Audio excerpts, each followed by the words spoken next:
தம்பி கொஞ்சம் அமைதியா இருப்பார், கொஞ்சம் அமைதி, ஒரு 5 நிமிஷம்.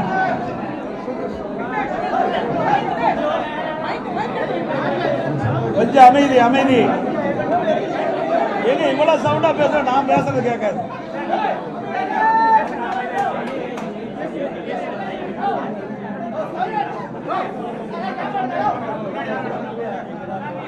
அனைத்து ஊடக நண்பர்களுக்கும் பத்திரிகை நண்பர்களுக்கும் வணக்கம். இன்றைய தினம் அனைத்து இந்திய அண்ணா திராவிட முன்னேற்ற கழக கட்சியினுடைய தலைமை அலுவலகத்தில் அனைத்து இந்திய அண்ணா திராவிட முன்னேற்ற கழக தலைமையில் அமைக்கப்பட்ட தேசிய ஜனநாயக கூட்டணியில் அங்கம் வைக்கின்ற கட்சியுடைய தலைவர்கள் வருகிறது. எங்கள் கூட்டணியில் அங்கம் வைக்கின்ற கட்சிகளுக்கு தொகுதி பங்கீடு பேச்சுவார்த்தை சுமூகமாக நடைபெற்று ஒவ்வொரு கட்சிக்கும் எத்தனை தொகுதி என்று வரையறுக்கப்பட்டு அதன்படி இன்றைக்கு வெளியிடுகிறோம். பாரதிய ஜனதா கட்சிக்கு நடைபெறுகின்ற சட்டமன்ற பொதுத் தேர்தலில் 27 இடங்கள் ஒதுக்கப்பட்டுள்ளன. பாட்டாளி மக்கள் கட்சிக்கு 18 சட்டமன்ற தொகுதியில் ஒதுக்கப்பட்டுள்ளன. அம்மா மக்கள் முன்னேற்ற கழக கட்சிக்கு 11 தொகுதிகள் ஒதுக்கப்பட்டுள்ளன. இன்னும் பல கட்சிகளோடு எங்கள் கூட்டணியில் வங்கியிருக்கின்ற பல கட்சிகளோடு பேச்சுவார்த்தை நடந்து கொண்டிருக்கிறது. இன்று இரவுக்குள் சுமூகமாக பேச்சுவார்த்தை முடிவு பெற்று அந்த கட்சிகளுக்கு எத்தனை தொகுதி என்று அறிவிக்கப்படும் என்பதை மகிழ்ச்சியுடன் இந்த நேரத்தில் தெரிவித்துக் கொள்கின்றேன். வேண்டுமென்றே திட்டமிட்டு இன்றைய முதலமைச்சர் திராவிட முன்னேற்ற கழகத்துடைய தலைவர் திராவிட முன்னேற்ற கழக தலைமையில் அமைக்கப்பட்ட கூட்டணியில் அங்கம் வைக்கின்ற கட்சி தலைவர்கள் எல்லாம் எங்களுடைய கூட்டணி பற்றி விமர்சனம் செய்து கொண்டிருக்கிறார்கள். எங்கள் கூட்டணியை பொறுத்த வரைக்கும், தேசிய ஜனநாயக கூட்டணியை பொறுத்த வரைக்கும் ஒரு உணர்வுபூர்வமாக அமைக்கப்பட்ட கூட்டணி. எங்களுடைய கூட்டணி வெற்றி கூட்டணி. நடைபெறுகின்ற சட்டமன்ற பொதுத் தேர்தலில் 234 இடங்களிலே 210 இடங்களில் நிச்சயமாக வெல்லும். எங்களுடைய கூட்டணி ஆட்சி கூட்டணியிலே அதிக இடங்களை வென்று அதிமுக ஆட்சி அமைக்கும்.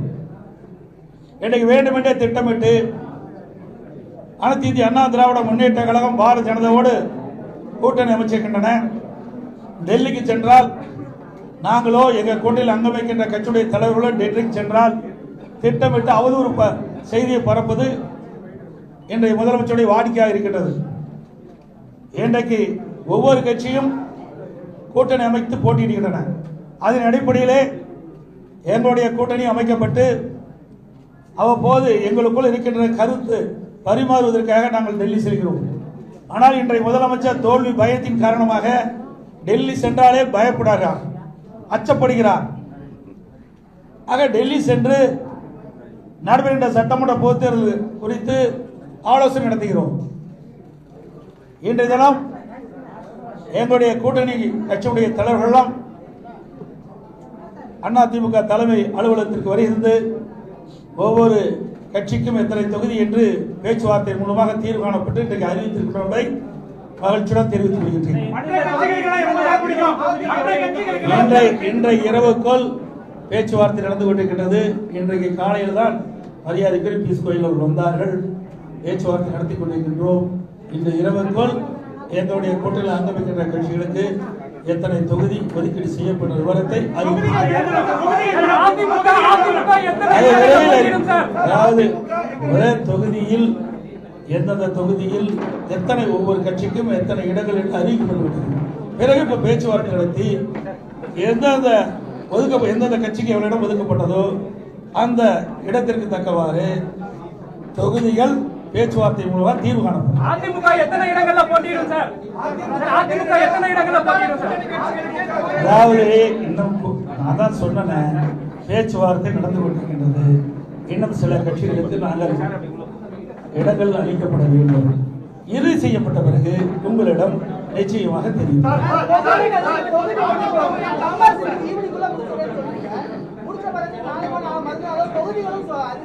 அறிவிப்போம்.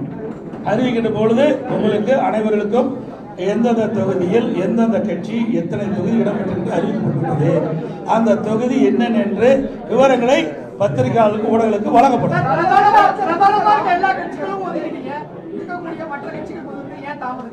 ஏங்க இன்னைக்கு காலையில தான் வந்தேன். 20 நாள் நடக்குது, அந்த கட்சி கேட்க மாட்டேங்கிறீங்க. 20 நாட்கள் பேச்சுவார்த்தை நடத்திட்டு இருக்கிறாங்க, இன்னும் பேச்சுவார்த்தையும் நடக்கல. வந்தாங்க மரியாதைக்குரிய பாரதிய ஜனதா கட்சியினுடைய மத்திய அமைச்சர் பியூஷ் கோயல் அவர்கள், மரியாதைக்குரிய திரு நாகேந்திரன் அவர்கள், மரியாதைக்குரிய மத்திய அமைச்சர் முருகன் அவர்கள், மரியாதைக்குரிய பாட்டாளி மக்கள் கட்சியுடைய தலைவர், மரியாதைக்குரிய முன்னாள் மத்திய அமைச்சர் சகோதரர் அன்புமணி ராமதாஸ் அவர்கள், முன்னாள் எம்பி, மரியாதைக்குரிய அம்மா மக்கள் முன்னேற்ற கழகத்துடைய பொதுச் செயலாளர் டிடிவி அவர்கள் இங்கே வருகிறார்கள். மற்றும் எங்களுடைய கூட்டில் அங்கம் வைக்கின்ற கட்சியுடைய ஜான் பாண்டியன் அவர்களும் வந்திருக்கிறார்கள். மற்றும் மரியாதைக்குரிய பெரியவர் பாரிவேந்தர் அவர்களும் வந்திருக்கிறார்கள். எங்களுடைய கூட்டணியில் அங்கம் வைக்கின்ற கட்சிகளும் உங்களை சந்தித்திருக்கின்றோம். எங்கள் கூட்டணியில் காலையில் தான் வந்தாங்க, மதியம் முடிவு செய்யப்பட்டது, மாலை அறிவிக்கப்பட்டுள்ளது. எவ்வளவு விரைவாக அறிவிக்கப்பட்டிருக்கிறோம். அதாவது 20 நாட்கள் காங்கிரசுக்கும் திமுகவுக்கும் வார்த்தை போர் நடந்துட்டு எந்த பத்திரிகையும் ஊடகமும் விவாத மேடை வைக்கவே இல்லை. எங்களுடைய கூட்டணி அப்படி அல்ல. எங்களுடைய கூட்டணியுடைய நோக்கம் மக்கள் விரோத திமுகவை அகற்றப்பட வேண்டும். அந்த எண்ணத்தின் அடிப்படையில் தான் நாங்கள் செயல்பட்டுகின்றோம். எங்களுடைய உணர்வு பூர்வமாக எங்களுடைய கூட்டணி அமைக்கப்படுகின்ற செய்தி இந்த நேரத்தில்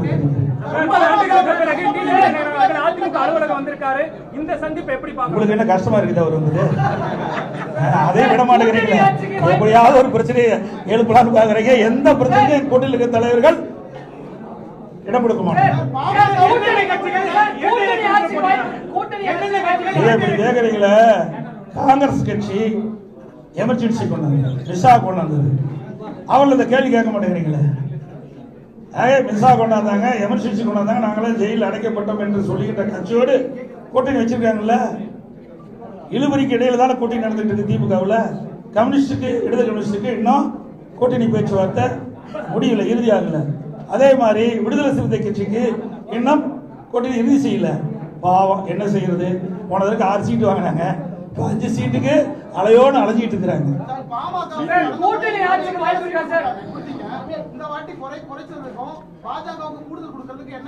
அப்படி எல்லாம் கிடையாது. நீங்க கேட்கிற கேள்வி எல்லாம் தவறானது. எங்களுக்குள்ள பேசி ஒரு இலக்கமான சூழ்நிலை ஏற்பட்டு தான் இந்த கூட்டணி அமைச்சிருக்கிறோம். நீங்க போட்டுக்கிட்டு வாங்க வேண்டாம். டெல்லியில பேச்சுவார்த்தை நடைபெறுது, தொகுதி பங்கீடு பேச்சுவார்த்தை எதிர்கட்சி ஆளுங்கட்சி அந்த திமுக சொல்லியிருந்தாங்க. அதை சரி செய்ய தான் இங்க வந்து இந்த மாதிரியான ஒரு கூட்டம் நடைபெற்றிருக்காங்க. ஏங்க இது என்ன அறிவிச்சுமே இல்லையா? அறிவிச்சிருக்கவே இல்லையா? ஏங்க ஒரு கட்சினா அவ டிஸ்கஸ் ஆகும். திருமதி கனிமொழி போனாங்களே டெல்லி.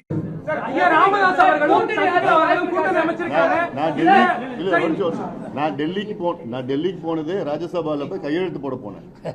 அத ஒரு விவாதமா எடுத்துக்கிட்டீங்க. பார்க்கல நாங்க இத போய் அங்க டெல்லியில நம்ம பேச்சுவார்த்தை நடத்துறாங்கன்னா எப்படி எல்லாமே அனைத்து இந்திய அண்ணா திராவிட முன்னேற்ற கழகம் ஆட்சி அமைக்கும், உங்களுக்கு எந்த சந்தேகம் தேவையில்லை. திருப்பி 100 தடவை கேட்டாலும் இதுதான். அதாவது வேண்டுமென்றே திட்டமிட்டு ஊடக நண்பர்களும் பத்திரிகை நண்பர்களும் எங்களை ஏதாவது ஒரு சிரமத்துக்கு ஆளாக்கணும்னு நினைக்கிறீங்க. எங்களுடைய கூட்டணி பொறுத்தது தெளிவா இருக்குது. நன்றி, வணக்கம்.